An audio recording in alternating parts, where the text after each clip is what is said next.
touching the matter in issue, touching the matter in issue, shall be the truth, shall be the truth, the whole truth, the whole truth, and nothing but the truth. and nothing but the truth. So help me God. So help me God. Thank you.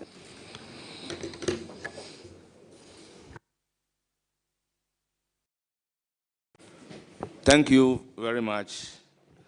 Honourable members, procedurally, I will ask the members of the committee to introduce themselves. It's going to be self-introduction, starting from my left.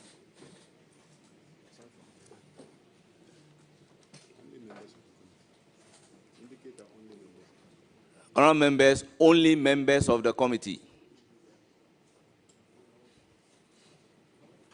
So members. Nana Eji Baffoe-Bonnie, the Honourable Member of Parliament for the good people of Menchia South, and Vice Chairman, the Subsidiary Legislations Committee. Yes. Thank you, Mr. Chair. My name is Hassan Tampoli. I'm the Member of Parliament for the good and virtuous people of Gushegu in the Northern Region, and then Deputy Ranking for Constitutional and Legal Affairs Committee of Parliament. Thank you, Mr. Speaker.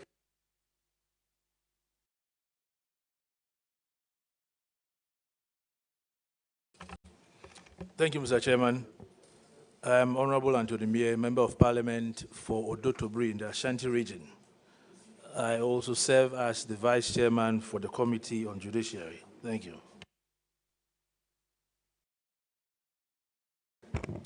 Thank you,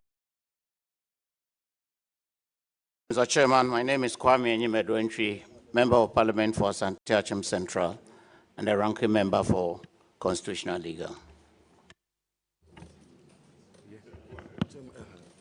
Joseph Rimpong, MP Nkoko, Chairman of the Judicial Committee. Thank you.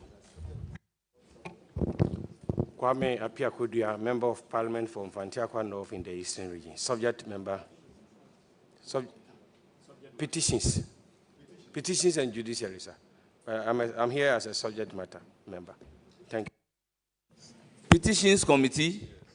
Petitions, I'm a member of the Petitions and Judiciary, but I'm here in the name of the judiciary. The rules are clear in Standing Order 1217. Strictly subject matter committee. I'm here on the ticket of the and judiciary. then leadership of the subject matter committee. So you are either a chairman, vice chairman, ranking, or deputy ranking of the committee. Honourable members, let me use the opportunity to clarify Standing Order 217. We do not want any confusion.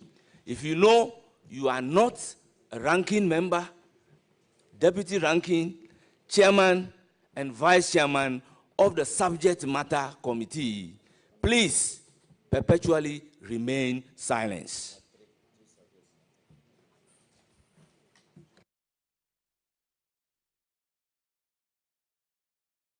Thank you very much. Patrick Boamo, Kankwe Central, member of the committee. Jerry Ahmed Shaib, MP for Wejagbawe, leadership. Alhaji Habib Idrisu, Member of Parliament for Tolon, First Deputy Minority Whip, Member of the committee. Dompre, Salman Reji, Minority Whip. Yes, now on my right.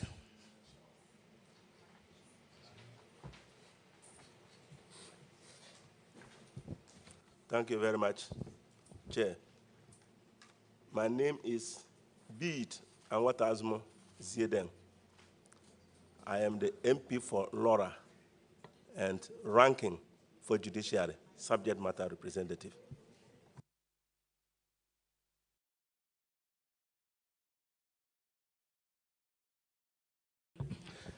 Al Hassan Umar, MP for Zabzugu in the Northern Region, a member of the Appointment Committee. Thank you, Chairman. My name is Shaibu Mahama, MP for Daboya Mankargo, Chairman for Constitutional and Legal Affairs Committee of Parliament, and a member of the committee. Thank you, Chairman. MP for Adan leadership. Thank you. Ladi Ayayamba is my name, MP for Pusiga, ranking for Chieftaincy and Culture, and a member of the Appointments Committee. Chairman, thank you. CJ nominee, you're welcome. My name is Roxanne Nelson Dapamapo, MP for the good people of South Dine, member.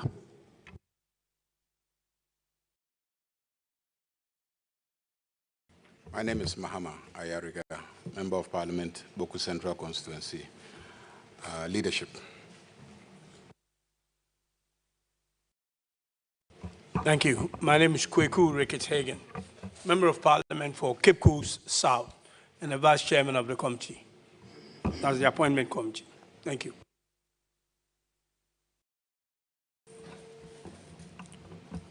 Afenyo Makin, MP for Ifutu and ranking for the committee. Bernard Ahiafo, Chairman of the Appointment Committee. People also call me the Kingmaker.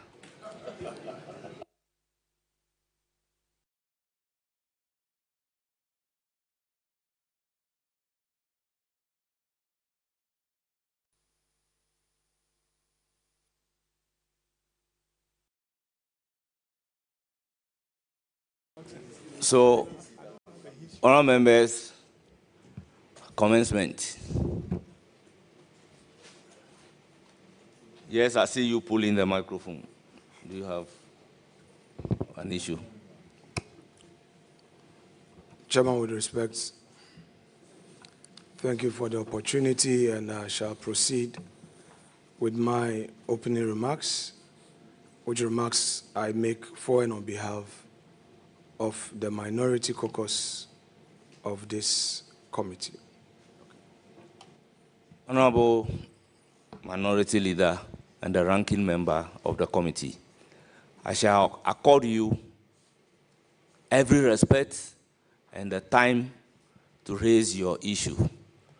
My only hope and prayer is that whatever issue that we are going to raise must be raised within the rules that governs this committee as well as the entire Parliament. The floor is now yours.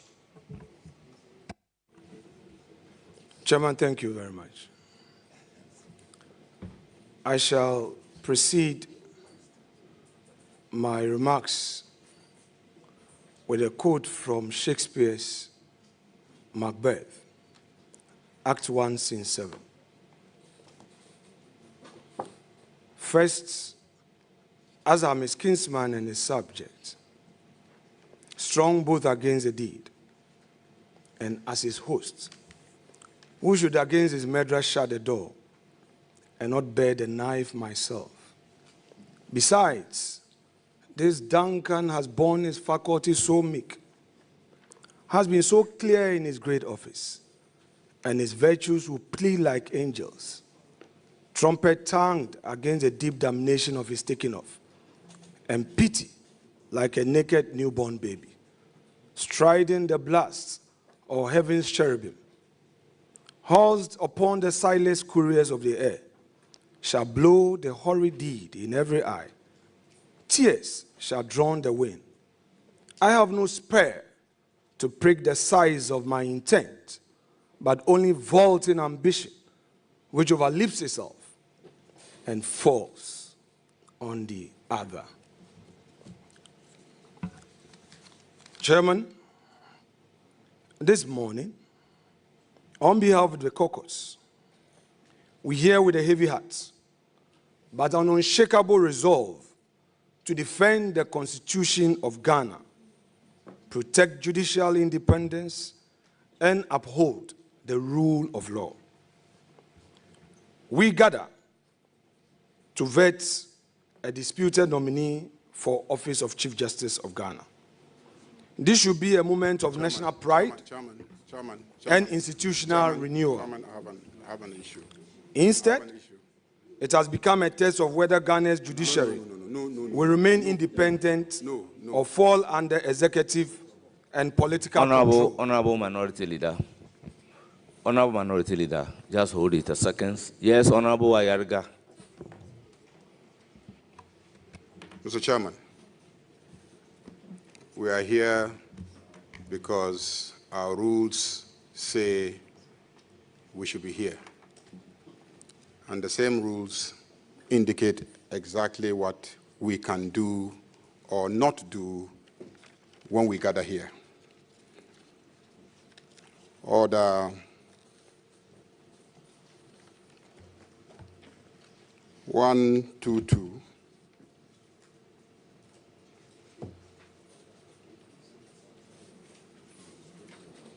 and 123. I want you to focus on those two orders. 123 talks about content of speeches, whereas 122 provides the grounds on which debate can be interrupted. So I come under order 122. But my objection is founded on content of speeches. I've heard the nominee, the ranking member refer to, I believe, the nominee as a disputed nominee to the post of Chief Justice. 123 says,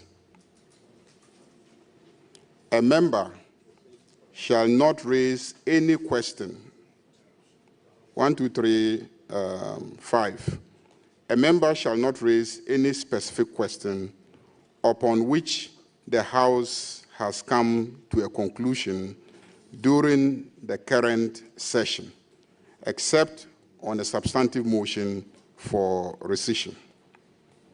I recall that just a couple of days ago, I think Thursday, the same member brought a motion to the House trying to stop this committee from sitting to vet the nominee. The matter was exhaustively debated, and you, Mr. Speaker, gave a ruling. Subsequently, the Speaker himself, because you sat as a Deputy Speaker, the Speaker himself came and recounted the motion and also gave a ruling. So this issue about the propriety or otherwise of whatever happened has been raised on the floor, debated extensively, and a ruling given. Apart from that, Order 1237 says that the conduct of the Speaker, the Chief Justice, members and justices of the Superior Court of Judicature shall not be raised in Parliament except upon a substantive motion. You cannot raise anything about the conduct of a member of the Superior Court of Judicature of this country in Parliament except by a substantive motion. No substantive motion is before us, and so the ranking member has no right, no lawful authority to raise anything about what happened in court, the processes leading to a removal of anybody, and the nomination of anybody. You have no right, pursuant to our rules, to raise those issues. So be guided, because if you raise them, I'm going to object. So I am objecting to the use of the term disputed nominee, because there's no dispute before us regarding the nomination.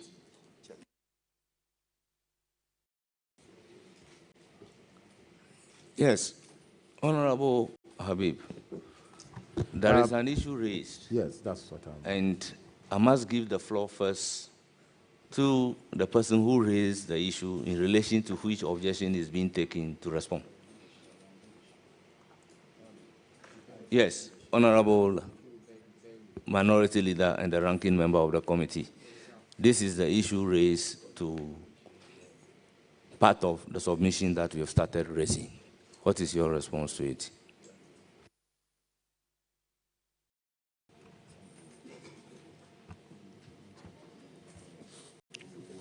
Chairman, first of all, the majority leader is clearly acting in bad faith, seeking to obstruct the rather peaceful processes we have started, and as it were, try to use his numbers to intimidate. Let me ask, the rule he relied on has to do with debate on the floor of the House. There are dark clouds indeed in this country where freedom of speech by mere operation of a supermajority, you cannot even as a member of parliament make your comment. I am not moving a motion. I am not debating. Please, Chairman, the rule he relied upon.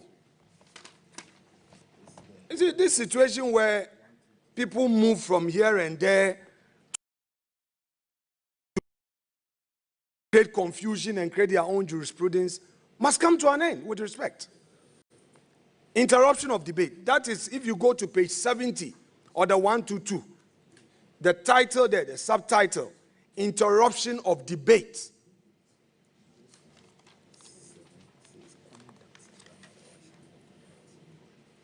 Debate may be interrupted by a point of order. And then he says that I am debating. Who is debating here? Mr. Chairman, if the majority leader has anything to say in opposition to my opening remarks, he has a right bona fide as a leader of government business and as a leader of the House to also state his submission. I have seen him with his written submission, be it for his opening remarks or see that to you as a chair of the committee to read it for answered. But this process where, as it were, try to use it to deny you, don't say this. So every line that I read, he will censor it and say, you use this word. Mr. Chairman, we are not going to make any progress with that. Again, the 1, 2, 3 that he relies upon. He says that the conduct of the Speaker, the Chief Justice, members and Justice of the Superior Court of Judicature shall not be raised in Parliament except upon a substantive motion. With the greatest respect. Have I raised any issue that is situated within the context of 123.7 to warrant this so-called objection? Chairman. Honorable members, can we have some order? Chairman. Honorable members, can we have some order and listen to the minority leader in silence? Chairman, we are here to discharge a civic duty and responsibility. We are political actors who have our political views on matters of national interest. The matters giving rise to the nomination is purely political, and every Ghanaian adult knows this. Your side raised it as a political issue during the campaign. You are going to remove Justice Tokonu as Chief Justice, and that has happened. If in my statement I contextualize to say that disputed nominee. It is our view we hold as a minority caucus. We have to express it. And that is why I added by saying this should be a moment of national pride and institutional renewal. Instead, it has become a test of whether Ghana's judiciary will remain independent or fall under executive and political control. Can't I have these bona fides also that I have to be obstructed by the majority leader when you have every unfettered right to raise your issues? Chairman, humbly, please control proceedings. Please take charge. Let our respected leader of government business understand that after speaking, after making my comment known on behalf of the minority, he can seek your leave to also make his opening remarks. By the way, by way of conclusion, this is not the first time a leader in the minority is having this opportunity to make opening remarks. It predates me.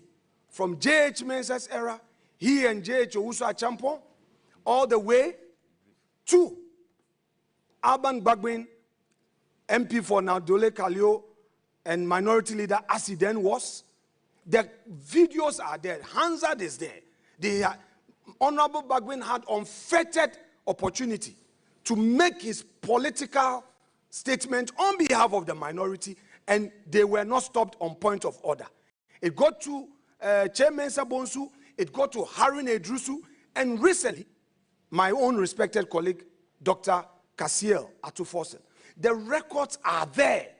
Let's not create a certain impression as if all it is you are majority, so we cannot even say a word. We must have our rights. These are far right. We will state them, and you would also have the opportunity to state them for the record. Please, let us have some more Honorable decency. Minority Leader, your point is made. Yeah, Yes, you have listened to the response. Right, Honorable. Honorable members,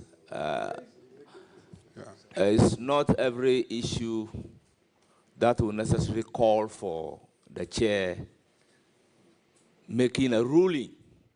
But honorable members, I indicated as a preliminary issue that let us all operate within the rules. Honorable members, may I add that we need to also observe the principle of brevity. Yes, what do you have to say? Chairman, if you read rule 1233, where in the opinion of the speaker, the words of a member used in a speech, and it doesn't matter whether the speech is at plenary or at committee, a speech is a speech in Parliament. So where, in the opinion of the speaker, the words of a member used in a speech are offensive, abusive, insulting, blasphemous, or unbecoming, impute improper motives, or impugns the integrity of a member or any other person, the speaker may order that the member withdraws those words or withdraw and apologize. Mr. Speaker, when we came into this chamber, this committee meeting room, and you started, you referred to the nominee as Chief Justice.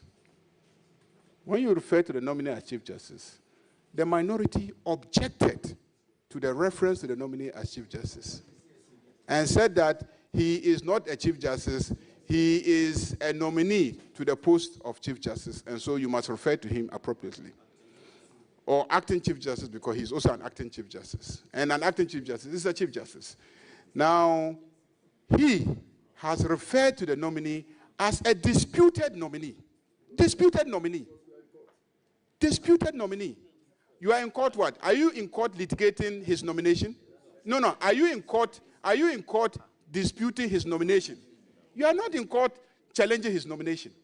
So to the extent that you are not in court challenging his nomination, there is no dispute about his nomination.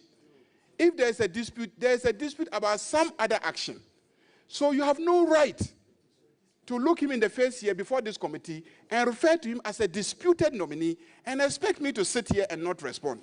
So, Mr. Chairman, pursuant to our own rules, he has to withdraw and apologize to him for referring to him as a disputed nominee when he is not a disputed nominee. Chairman, let me. Honourable members. Chairman, he has had two opportunities to make a point. Let me respond to Honourable members, Honourable Minority Leader, listen to what I will have to say. Okay. Please proceed and raise your issue. Avoid the use of disputed Chief Justice. Once I do not have a right to refer to him as a Chief Justice, but Chief Justice nominee, let us all observe that rule and refer to him as such.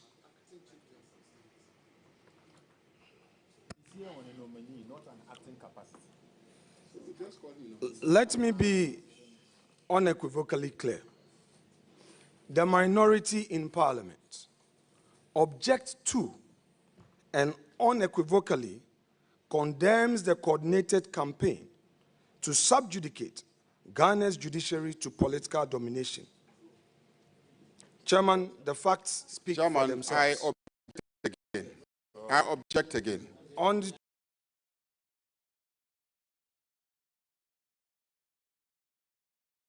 I object again. April, I object again, Chairman. On 22nd of April, I object again. 2025. Chairman, I object again. I object. Hold on. Honourable members, I think at this particular point, I must place on record that I have admonished that we should all operate within the ambit of the law.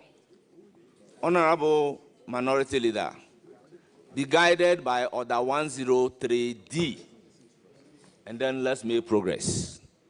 And Order 103D, if I may read, to serve as a guide to all of us. It states that a motion shall relate to a definite issue and not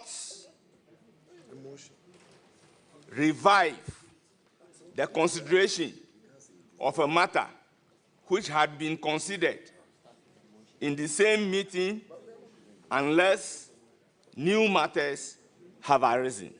Honourable members, by necessary implication, whether a motion or not,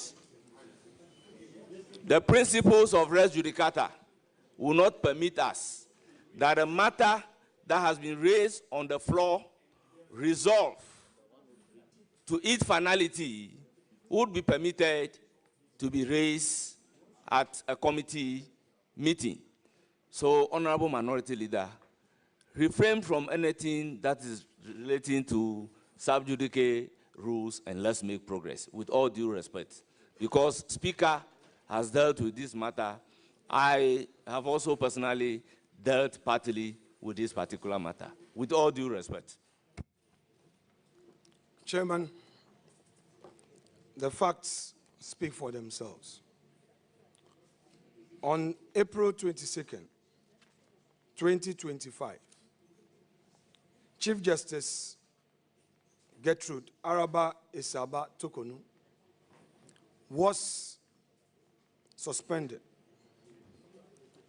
as a result of a prima facie determination by the Council of State as contained in the public announcement made by the executive. We, the minority, hold the view that the subsequent committee that was set up under the chairmanship of His Lordship, Gabriel Scott Puama, to trial the Chief Justice amounted to a travesty of justice. Chairman. The removal our rules are clearly offended. In the language our rules are of clearly judicial offended. accountability. Because the rules I just read clearly offend that. But the rules clearly are offended. Chairman, the rules say that the conduct of the speaker, the Chief Justice, members and justices of the Superior Court of Judicature shall not be raised in Parliament except on a substantive motion. He has just raised the question of the conduct of a Supreme Court judge who chaired the committee. And he describes it and the conduct and what the Justice did as a travesty of justice. He has raised the conduct of that judge. He has. And the rules are clear. And I can assure you that I will not allow you to breach any inch of the rules today. No inch of the rules will I allow you to breach. Let me respond to him. Chairman, let me respond to him. Chairman, let me respond to him.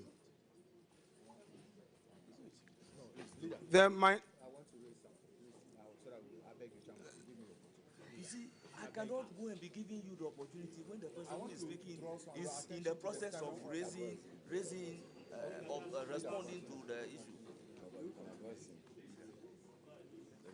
It doesn't fit in the rules. Yes, Honourable Minority Leader, you have the floor. Mr. Chairman.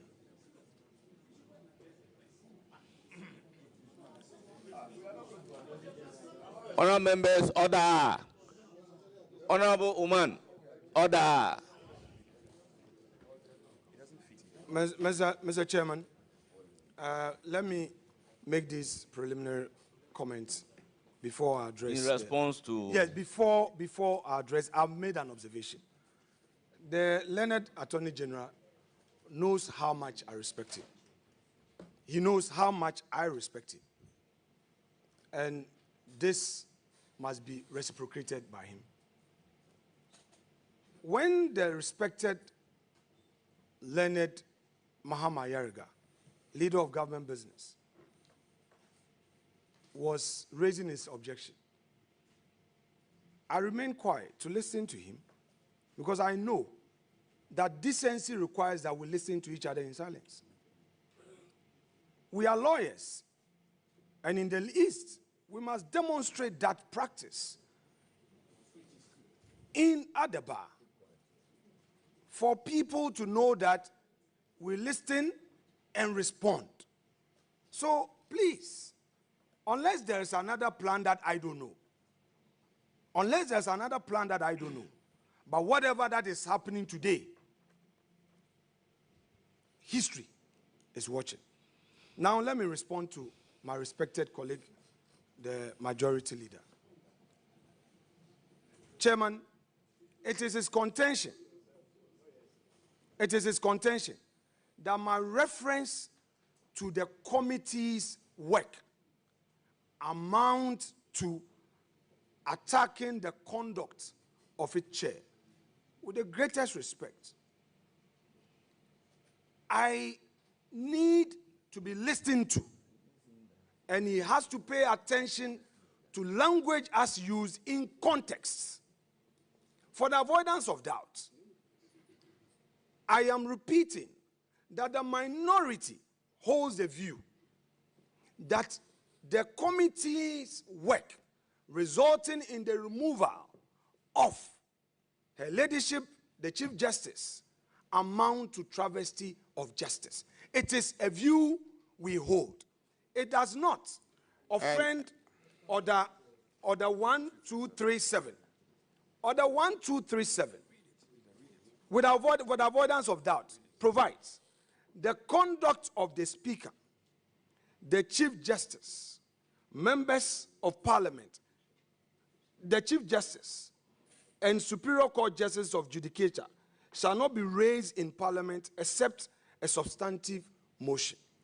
Now, the distinction must be made. Respected Ayarga, please, bear with me. I've listened to you. The distinctions must be made. Your work in the regular official duties and a critique thereto must be distinguished from personal conduct that one would consider as misbehavior or stated misbehavior. I am not, with the greatest respect, impugning the person of the reputation of my Lord Puaman, who I voted for under the influence of Honorable K.T. Amon. When all the odds were against him, I have nothing personal against him.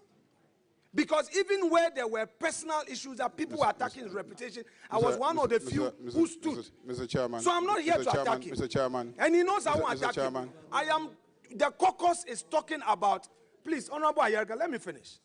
You were allowed to make your point. Yes, but Honorable Minority Leader, just be brief. Very well. The committee's work is what we are expressing an opinion on. And we are using very civil language to say that what it did amount to travesty of justice. It's as simple as that. So let me proceed. Chairman, unless the majority leader intends to frustrate everything that the minority has to say by way of its opinion, when did Parliament reduce to this? Where you have the right to say your own, you are the leader of the House. You have unfettered right to rebut. That is the debate we even have on the floor. When there's a debate, you take note. Where you think you disagree, when it gets your turn, you should also say that the committee's work did not amount to travesty of justice. Simplicity. But this issue of one line, point of order, next line, you are marking, don't say this, don't say that.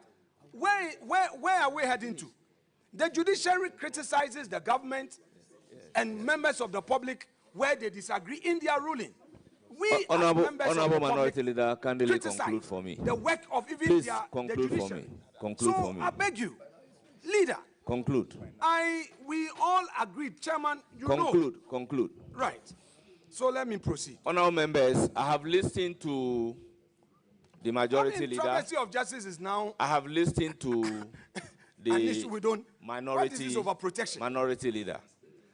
Honorable members, we should be guided by the principles that if there is an issue on the floor of Parliament which has got to do with another who may not have the opportunity to respond to it, such a thing should not be made on the floor. Now, though Justice Gabriel Puama is here in person, at no point will he have the opportunity of responding to any issue raised about him.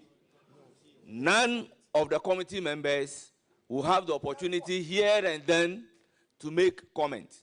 Therefore, for you jumping into a conclusion to say that their report amount to a travesty of justice without any of them having the opportunity to respond offends our rules. I will consequently order that anything in relating to the committee and Justice Puama should be expunged from our record.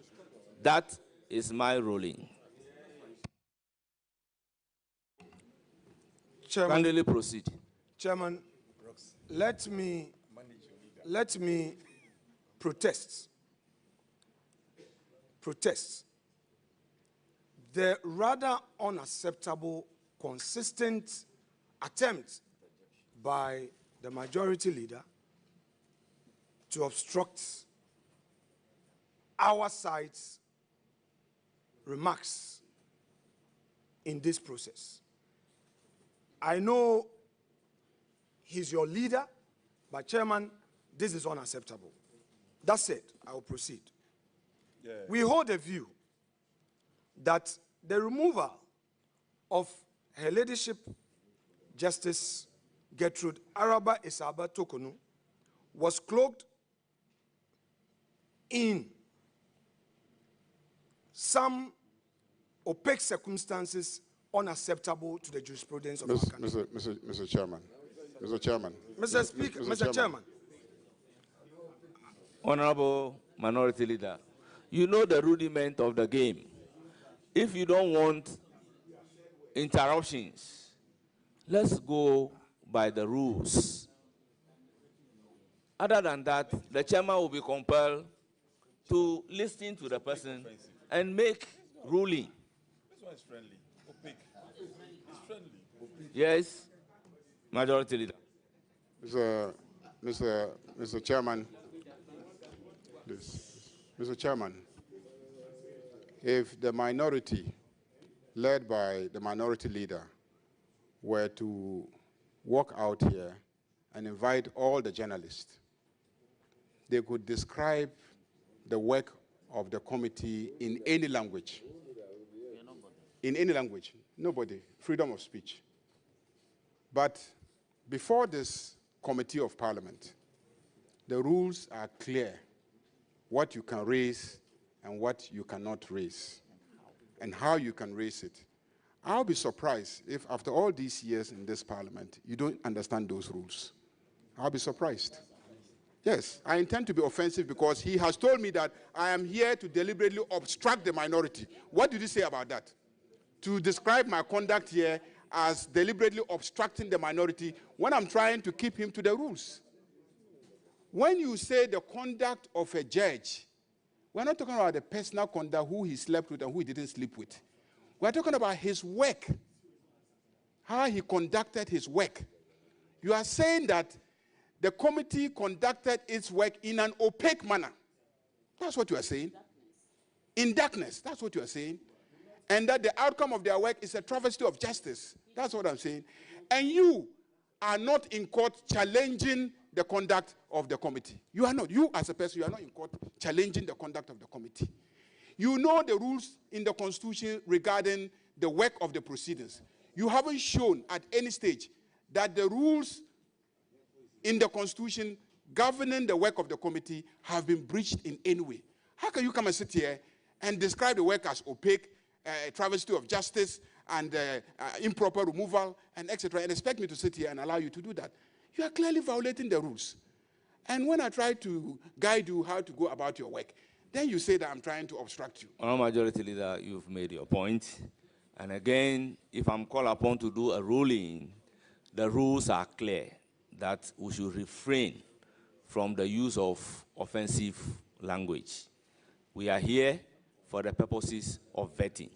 A situation where the process will be used to describe the work of a committee to be opaque, meaning it was done in darkness, is offensive. Therefore, I would order that same be expunged from the record as if it doesn't exist. Honorable Minority Leader, proceed. Chairman, with respect. Chairman, with respect, he raised the objection. You didn't give me the opportunity to respond. And you're saying that you have ruled. I mean, what is the fairness in this? He just raised the objection. He didn't refer to any rule this time. This time, he didn't refer to any rule. And then he says that we should go and do press conference. Honorable Minority Leader, kindly proceed. It is our contention that the process leading to the removal of Her Ladyship Justice Araba Isaba Tokonu was unfair, it lacked due process, it did not adhere to any constitutional procedure. Chairman, we I continue. I hope, Chairman, to say. I hope, Chairman, that persistently violating the rules of this House is a breach of privilege. You know that. Persistently if that violating the rules of this House. Chairman,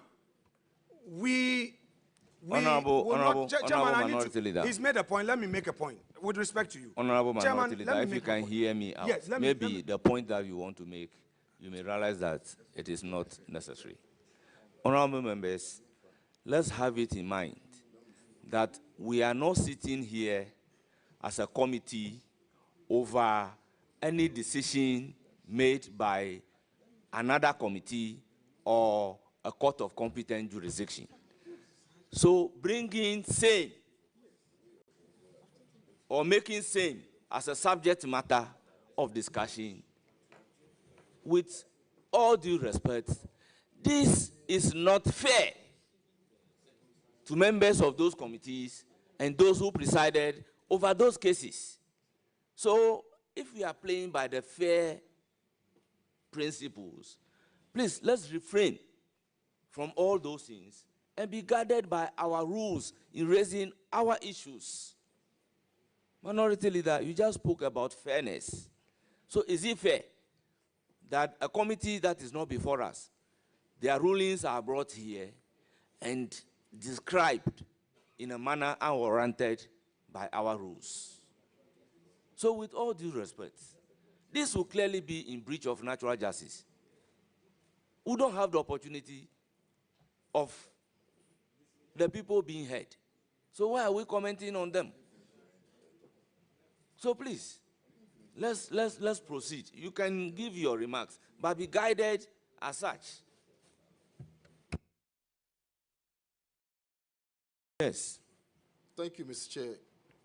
Permit me to enter this discussion. I think that, Mr. Chair, you have to look at this, the context within which the minority leader is making this speech. You have to recognize that there is a background to the nomination of the nominee. And it will look very odd that we can have this conversation, the vetting of the nominee, without reference. It appears that there is a gag order. Mr. Speaker, the minority will have its say, but the majority would have its way. So, Mr. Speaker, what is wrong? We've spent almost 1 hour going back and forth on this simple matter. And I think that it is important that the minority leader is given his opportunity to speak. Then the majority leader can set the record straight if he thinks that he has said something that is. So I think that we should allow the discussion to flow. Mr. Speaker, it's been 1 hour. Order. Order. We are still going back and forth. Honorable Tampuli. Let's with respect, Honorable Mr. Tampuli. Chairman. Thank you very much. In this house, we play by the rules. Now, tell me, at vetting, in raising a preliminary issue, and preliminary issues are not questions for the nominee to provide an answer. Then you bring the work of another committee entirely to vetting, describing it in all sorts of ways. Should this be permitted or it should not be permitted? So if we are all operating within the ambit of the rules, we will not have any problem. That is where the problem is coming from. The whole world is watching us. So I believe you agree with me that it is not proper, by way of preliminary issue, a work done by a committee should be brought at a vetting and be raised as a preliminary comment. Mr. Speaker, with respect, I'm not sure the leader is re-litigating any issue. What the leader is doing, with respect, as far as I'm concerned, is that he is making commentary. That is his view, his judgment. And it is the view of the minority. And I think that it should be allowed to land. Then the majority leader can speak.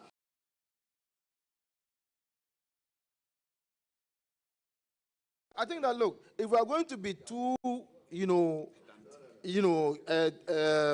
or less fastidious about what he's saying, we can't make progress. With respect, Mr. Speaker. Thank you, Mr. Speaker. Honorable Tampuli, if you want to make progress, I think we can make progress.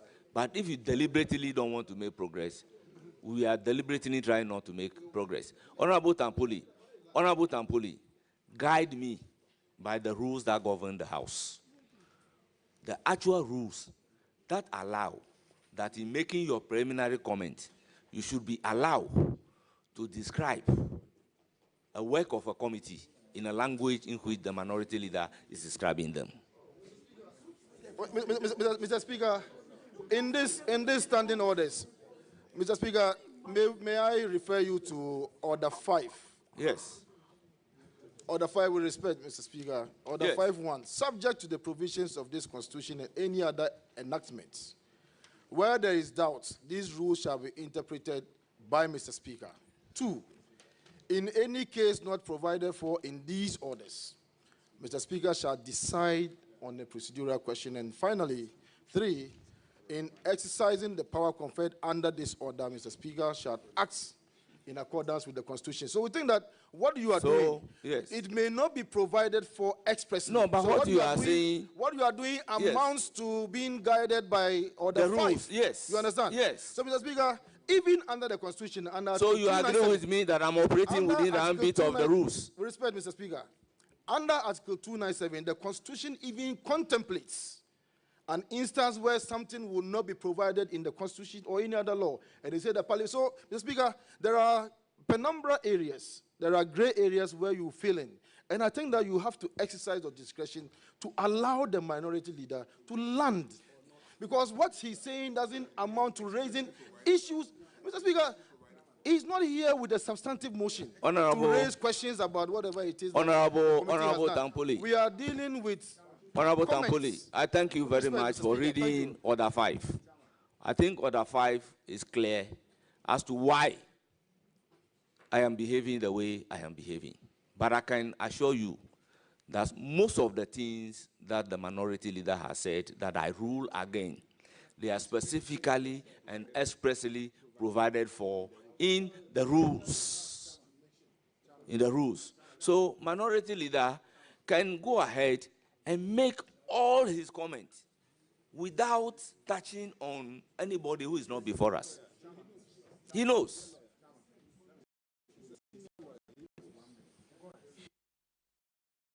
Yes. Thank you. Thank you, Mr. Chairman. Chairman, I want to draw your attention to Order 24, B and D. Mr. Speaker, with your permission, I read Order 24, B, that the Speaker shall promote concessions on matters under consideration in the House. And D, protect and preserve the rights of members. Mr. Speaker, I'm drawing your attention to this because the minority leader under Standing Order 24, D, have a right, and which you have given him the permission to make his opening remarks. So I'm appealing to you to protect and preserve that right as it is in our standing order. And also, Mr. Chairman, the Order 24B, that you should promote concessions on matters. If majority leader think otherwise, minority leader think otherwise. Majority leader, after majority leader's statement, can also make statements if there are things, and he correct some of the things that he thinks is wrong. Then we can make progress, Mr. Speaker. Thank you. Honorable Minority Deputy Whip, it is not only the right of the minority leader that is supposed to be protected. The right of everybody is supposed to be protected. The right of those committee members are also supposed to be protected. So don't take it that I am violating the right of the minority leader in any manner whatsoever. That will be a very wrong impression.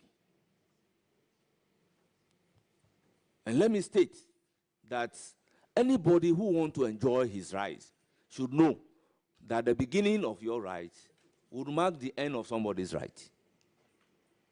Thank you. Chairman, and keep to the rules because I will object to anything that violates the rules. But when we do this, it's not okay. Mr. Chairman, Minority leader, don't be preemptive. Majority leader, don't be preemptive. So go ahead.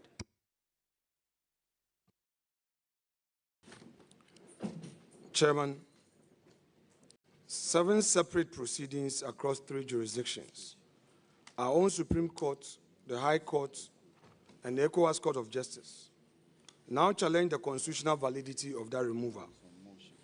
Not one has been heard on its merits. Mr. Chairman. Yet, while these cases remain pending, while the very question of whether a vacancy exists remains sub judice, there is a nomination to replace. I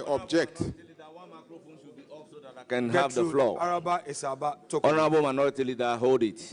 Majority Leader, you said you object. What are you objecting to? Mr. Speaker. Order. Our rules are very clear on pending matters. Our rules are very clear on pending matters. And it says in Order 103F that a motion shall relate to definite issues and not be the subject of an action on which a judicial decision is pending in such a way as may, in the opinion of the Speaker, prejudice the interest of the parties to the action. Mr. Speaker, you see, when you keep saying motion, these rules guide proceedings in chamber, and mutatis mutandi, they apply to the work of committees as well. The rules are clear. What you can't do in the chamber, you cannot do in committee. So the rules are clear on pending matters. So you can't come here and comment on pending matters in a way that will prejudice the interests of the parties. So we stay away from running commentary on pending matters. We even don't refer to them. It's clear. And I'm saying that you are a senior lawyer, you know. You've been in this house, you've been a majority leader, you've been a minority leader, you have lived through all the rulings in these matters. Pending matters, we should stay away from them. The conduct of judges, we should stay away from them.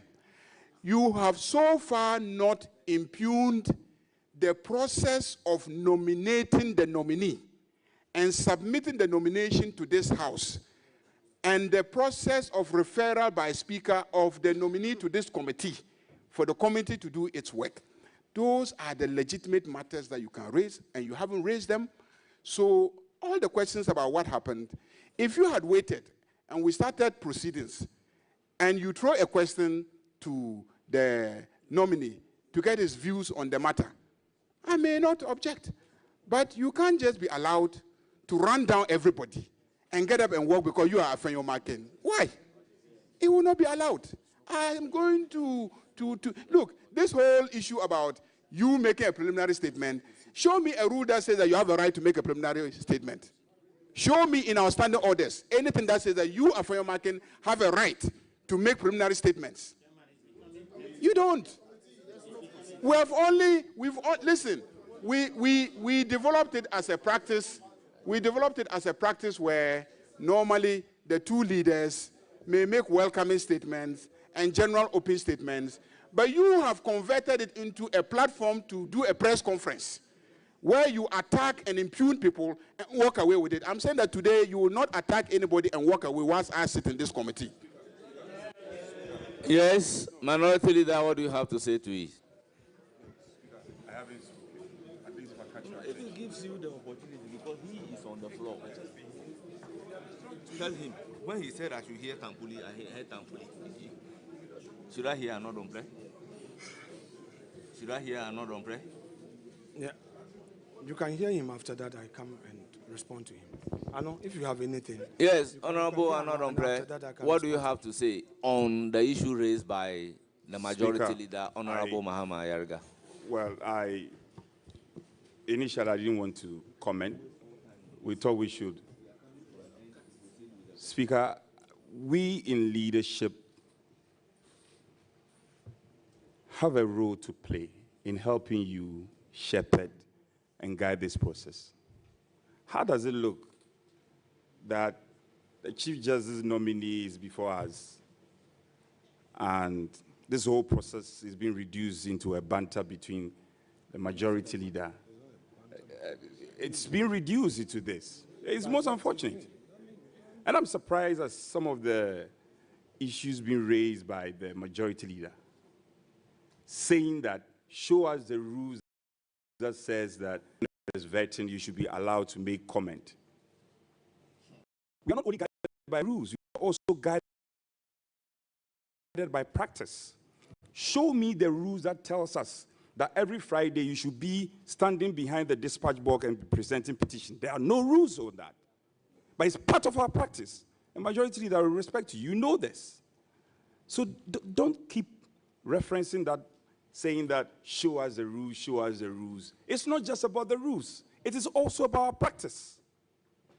Now, the very rule you referred to, 103, when you said it could be applied mutatis mutandi, I think majority leader, you are wrong. The rules were made with specific functionality. And the 103 you quoted is on admissibility of motion. No, it's motion. And it's giving us conditions for admissibility of motion. So when you read the heading. So you are interpreting the rule to suit your understanding. A while ago, Tampuri just referenced Order 5 and says that interpretation will be done by the speaker. Allow the speaker to lead the process. Allow the speaker, the chair, to lead the process. All of us are here to support, to make sure that these things are done. But the way you are positioning yourself is giving a wrong impression, and the public is watching. You will not even allow the minority leader to speak. And you are marking every sentence, and we are here saying that that is normal. Why don't you take your note? When he's done, then you can present your version of the truth. His law teacher started marking his sentences long ago. I'm not the first person to mark his sentences. His law lecturers marked his sentences for years. Anytime it appears to me, I'll conclude, because you are pushing me to conclude, I'll conclude. But interestingly, the majority leader catches your eye every time. It is surprising that he always catches your eye. When we also draw your attention, let us also catch your eye. We also have something to say. Parliament is not just about the majority leader. For heaven's sake, I'm representing the good people of Insama Dredgely. And when I have a view and I catch your eye, you must allow me to express him. I want to tell the majority leader, anytime he obstructs the minority leader, we will also obstruct him. No? Let him make his point. If it is the case that your strategy is that you are going to obstruct him, we will also obstruct you. And you won't make your point. But the begging question is, to what end? Are we going to conclude this vetting? What are we telling Ghanaians as representatives of the people? Speaker, I think you should rule on this matter. The majority leader should put down his points. Honorable, can I finish? For heaven's sake, can I finish? The respected majority leader I saw him taking copious notes. He should write down his points. And regardless of the fact that he's a majority, he's a member of parliament like anybody else. Let him write down his points. When the minority leader is done, then he can come in. Then we can make progress. This whole strategy of any sentence... I would have been asking questions, but sometimes when I ask questions, they take it that I'm being sarcastic. I will give the floor to Honorable Roxanne Dafamako. Chairman, thank you for the opportunity. Chairman, given where we are, I seek your guidance on this matter. And here it is. Within the terms of Order 103, Rule D, Rule E, and F, the minority leader led a team of its members. They filed a motion. The terms of the motion, Mr. Chairman, reads as follows: that this Honorable House, having regard to Articles 110, Clause 1, 125 to 127, 144, Clause 1, and 146 of the 1992 Constitution and Standing Orders 57, Rules 1 to 3, Order 93, Is that the motion Speaker rule on? Yes. For the records, I'm reading the terms of the motion they filed. Yes. Order 103, Rule F, Order 216, and Order 217 of our standing orders resolves to suspend forthwith all further proceedings, both at the Appointments Committee and at plenary, on the nomination of Justice Paul Baffoe-Bonnie as Chief Justice until all pending suits and applications directly bearing on the removal of her ladyship Justice Gertrude Araba Isaba Tokonu, Saki Tokonu, including ECOWAS Court, suit number ECW/CCJ/APP/32/25 on provisional measures, multiple Supreme Court proceedings, and High Court applications are finally determined or withdrawn, and that in the interim, the Business Committee reprograms the business of the House. Accordingly, the Appointment Committee stands down any scheduled vetting related to the nomination, and that the Attorney General and Minister for Justice be summoned pursuant to Article 103 of the Constitution to appear before this House or before such committee as the House may designate, to provide a comprehensive briefing on the status of all pending litigation relating to the removal of her ladyship Justice Gertrude Araba Isaba Saki Tokonu, including but not limited to A, the identity, jurisdiction, and procedural status of all such proceedings. B, any provisional measures, interim orders, or conservatory orders sought or granted. C, the relief sought in each proceeding and their potential implications for the office of Chief Justice. D, Ghana's international obligations under regional treaties relevant to the ECOWAS court proceedings. E, the government's assessment of potential legal and constitutional implications of proceeding with the appointment of a successor Chief Justice while such litigation remains pending. And F, any other matters relevant to Parliament's informed exercise of its constitutional functions under Article 1141. Applicants of the motion. Well, hold on. Let me hear you, Honorable Habib. What are you objecting to? Chairman, Parliament and parliamentary proceedings and practices. A member is not to address the House. What Honorable Roxon is doing is addressing us. Whatever he's reading, Mr. Chairman. Honorable, Mr. Chairman, but you are completely out of order. To us, Mr. Speaker. You are completely out of order. So, Chairman, no, he should stop. It is only when a supplementary question is being asked. A motion that the Speaker has ruled. Would you listen to me, reading the Honorable motion Habib? on the floor. Would you listen to me? It is only when a supplementary question is being asked that you don't address the House. So you are completely out of order. Honorable Minority Leader, may I have your response? Chairman, I'm not done. Okay, hold on. Then conclude. Yes. Conclude. No, I'm not done. Then conclude. So, Mr. Chairman, these were the terms of the motion the Minority Leader and his group filed.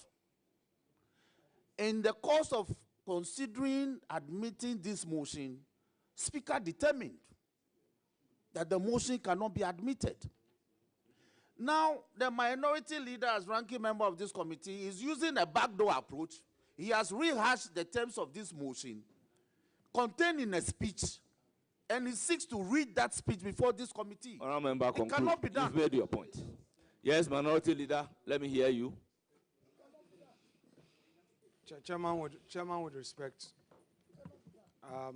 thank you for the opportunity.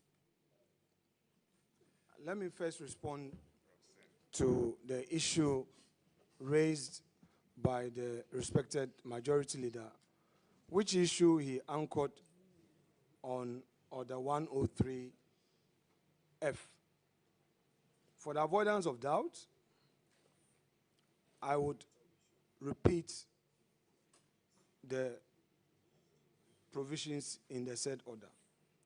A motion shall relate to a definite issue and not be the subject matter of an action on which judicial decisions is pending in such a way as may, in the opinion of the Speaker, prejudice the interests of parties to the action.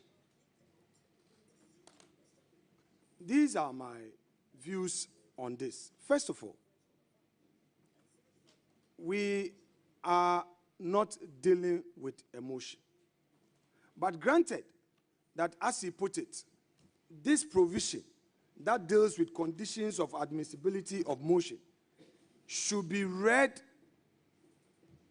and construed within the context of my preliminary comment, then I would even yield to that and then ask a question. Was he not the same person who, when the minority brought a matter up on the floor regarding the mass dismissal of public sector employees, he came out with the preliminary objection to the fact that the matter was in court? Henry Nana Boakye has filed a suit at the Supreme Court. Therefore, Parliament should not even discuss it. Whereupon, the Speaker upheld his objection, in spite of explanation to the fact that the matter had nothing to do with the suit in court. Now, even today, now he says that my reference to cases pending at the ECOWAS court, at the Supreme Court, at the High Court, amount to prejudicing the outcome. Really? But we have a nominee before us. The nominee with the power to empanel. In fact, the empaneling of the court for the determination of injunction application was done swiftly. As we speak, per his own words, the court has not empaneled the Supreme Court to determine the substantive matters before it.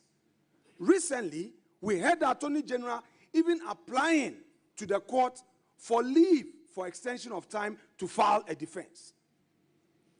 We have a nominee before us with the power to empanel. He has not empaneled. If we are now interpreting 103F properly, then it rather even applies to the case of the minority that this matter should be placed on ice, because the nominee is likely to be conflicted, especially when he is the one to empanel. Two, that the substantive matters have not been dealt with. Honorable So Minority let me Leader, finish. with all due Chairman, respect, you allowed hold the minority leader. I'm I'm responding not to his asking objection. the Minority Leader to raise an issue. Order. I am responding Order. I'm responding. Honorable Minority Leader. Let me respond. Honorable Minority Leader, hold it. Honorable Minority Leader, hold it. May your microphone be off, Minority Leader. Chairman, just a second. Bear Minority with me. Leader, Chairman. let your microphone be off. Hear Chairman. me out. Very well. I will hear you. Yes, and I'm then supposed continue my to argument. play the fair game here. If you make your point, we respond. Honorable Minority Leader, What is wrong? please, I just don't have to observe respond. me. The Fiamma Post spoke. Hear for what I almost will 20 want to minutes. say. Honorable members, can there be an order? Order. I don't want to hear anybody's voice again. Honorable members, when an objection is raised, I listen to the objection. So I expect you to respond to the objection that is raised. I don't think in all the objections raised, there is anything in the objection that suggests that the nominee before us swiftly empaneled, acted in conflict. I mean, all those things have not You've said been, that. You've said that. You've said that. You've said that. You said that. You said that the nominee swiftly empaneled the court. So, honorable members, on this note, I would want him to conclude. I will rule on the matter, then we take a short break and come back and continue with the vetting. Chairman, with respect, it is my view that if the other 103F that the majority leader made reference to at all is applicable, then it is the more reason for the minority's concerns to be heard.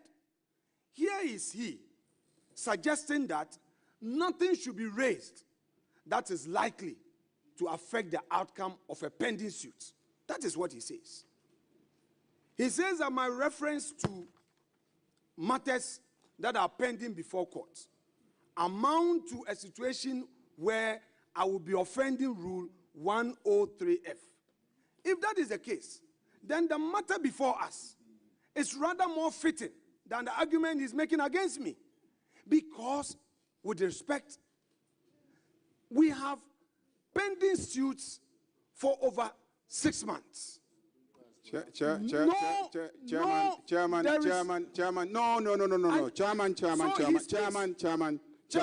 I have the floor. You've not called me. Chairman, the rules. You have not called him. Chairman, you see, Chairman, he puts on the rules. The rules are clear. No, it's not. The rules are clear. The rules are clear, Chairman. The rules. So when you ask, you just put on the microphone and speak. You just put on the microphone and speak. Honorable members, I have stated clearly, the whole world is watching us. You will not have the floor until I ask you to do so. I will consider a situation where you put on the microphone without the speaker asking you to say something as disorderly, and I will invoke the rules appropriately. So we should all take note. Minority Leader, kindly conclude. So, Chairman, what I am saying in short is that the very rule that the majority leader is invoking supports the contention of the minority. And I'm responding to him by saying that the cases that are pending, that he has a problem with my earlier statement, if we consider this motion, you shouldn't forget that what Parliament is doing, the vetting of the nominee, eventually will lead to the report being moved on the floor. Honorable Minority Leader, hold it there. For him to come in? Yes, hold it. Okay, Not for him to come in. I am coming in personally. Severally, I admonish you that a matter that has been dealt with on the floor of Parliament, this vetting committee cannot be constituted into a court of appeal to reverse any decision. Therefore, I will personally not tolerate any of those issues to be read. Now, I accommodated the majority whip, and he read in extenso your motion. So anything that relates to your motion would not be entertained before this particular committee, because for me, that matter, procedurally and legally, is mute. It cannot be raised. So, Minority Leader, kindly conclude. Chairman, there are two issues that have been raised, and each of them must have a response. The majority leader has raised his issue. And then the Fiamakpo also brings in a different issue. So I'm done with him.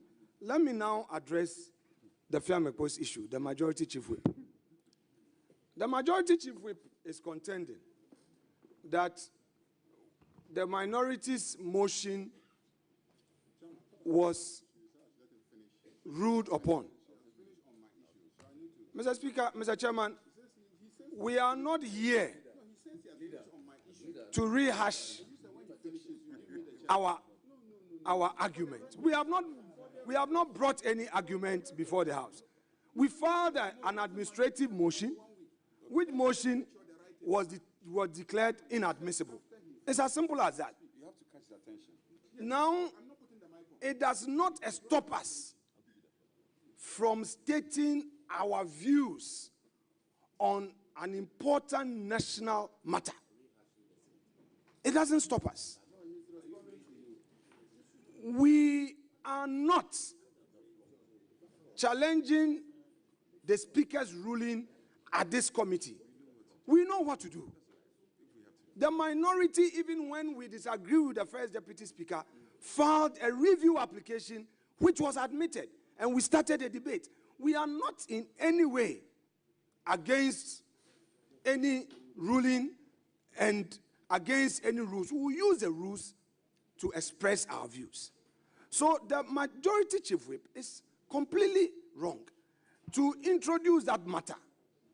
What we are rather saying is that the rule that the majority leader is seeking to invoke to rather stop the minority from exercising its right of opinion on a matter of national importance rather supports the very reason why we had come with a motion to say that let all the matters be determined to bring clarity, because Her Ladyship Justice Arabe Esaba Tokonu has rights, far rights. And what becomes of her when eventually the court determines that all her reliefs are upheld, and then what becomes of us? Yes. What Honorable Majority Leader. Honorable Majority Leader. You are hearing him? No, I am the one speaking. What do you want? You understand? Yes. Please, let's take a cue. Severally, I admonished him or me that everybody, that anything that has to do with a matter raised on the floor and a ruling delivered by the speakers, including me, would not be entertained. So that one, strictly, any attempt to go into that particular area, I would ask you to stop your submission and maybe go to another area. And probably we may have to take a decision if persistently you've decided not to listen to the chairperson of the committee. So I am pleading with you. You see, with Jerry Ahmed, you catch the eye of the speaker at the right time. You don't expect me to interrupt the minority leader to give you the floor to speak. It is not done in any parliament. So minority leader, if you are done and you want me to make a ruling, I will make a ruling. Then we take a break.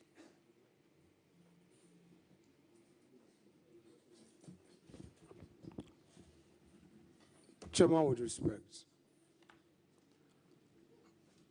the minority on this committee is ready to assist you through this process. It is clear to us, however, that consistently there is a grand design to obstruct us, deny us of our right to express opinion on a matter of national discourse. We are clear on our minds what the majority is up to.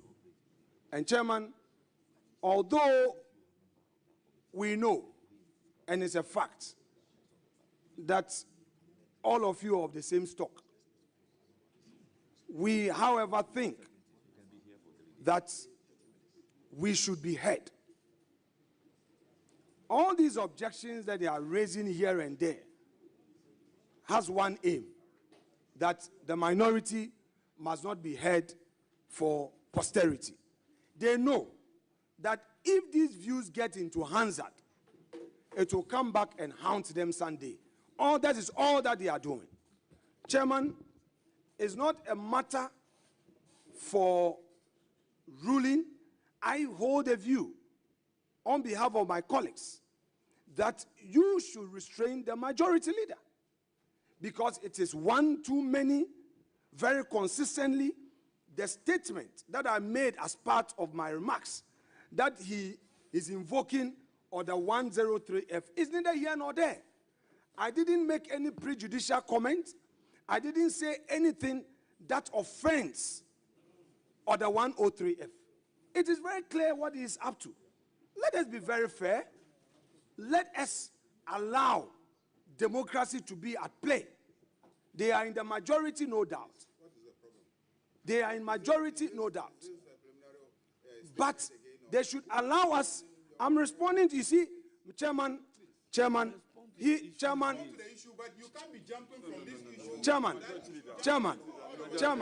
what the majority leader is doing, is not fair. He raises his issues, you don't have to respond. When you are responding, he now determines how you should respond to him. The chief whip has spoken. You have spoken.